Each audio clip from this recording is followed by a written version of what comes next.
yoomillee irraanfachuu hin dandeenye guyyaa qabsoon keenya firii ittiin godhate ta'uusaati. Irra deebi'ee baga gammaddan baga gammannee jechuu barbaada. Bitootessi 24 guyyaa jijjiirama hunda galeessa biyya keenyaaf itti dhalate roga siyaasaatiin, roga dinagdeetiin, roga hawaasummaatiin akkasumas guyyaa sirna dimookiraasii walqixxummaa hirmaachisummaa fi bilisummaa dhugaa ittiin bu'uureeffanneedha. Ijaarsi piroojeektiiwwan gurguddoo seenaa biyyaa kana keessatti ijaaramee hin beekne tajaajila ittiin kennuu kan jalqabe ta'uu isaati. Kanuma dhiheenya kanaa yoo ilaalle gaaffii uummata keenyaa kan godina Harargee bahaa yeroo dheeraa kan ture kan deebiin mootummaa fi paartiin keenya mootummaa uummataa ta'uusaa itti mirkaneesse magaalaa Maayaa magaalaa of dandeessee akka taatee hundooftu kan taasiseedha. Irra deebiidhaan baga gammaddan kanaaf baga geessan guyyaa kanaan baga rabbii isiniin ga'e jechuun barbaada.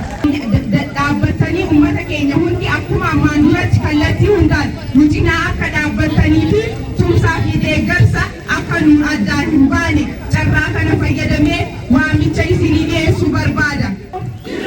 Jirtu immaan abbaa gadaa baga akkanaan haa dhufu isinii jechuun barbaada.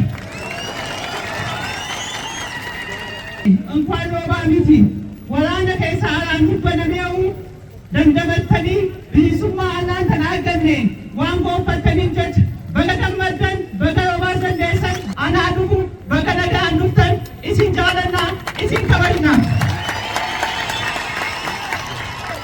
Walumaa galatti hirmaattonni guyyaa aanaan tanaa baga kabaja guyyaa ayyaana injifannoo Bitooteessaa tin nagaan geessan. Guyyaan kun guyyaa miti guyyaa uummata Oromootii fi sabaa fi sablammoonni ijatti banatan waan ta'eef guyyaa kana harkuu keessaniif baga gammaddan baga gammannee baga asiin geenye jechuun barbaada.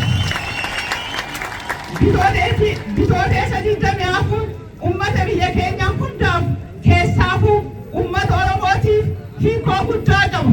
Uummanni Oromoo jaarraa 150 hunda guyyaa takka qabsoo godhuu hin dhiisne gabrummaa keessaa ba'uuf qabsoo keessaa alaan bifa bittinnaa'een bifa gurmaa'een geggeessaa ture.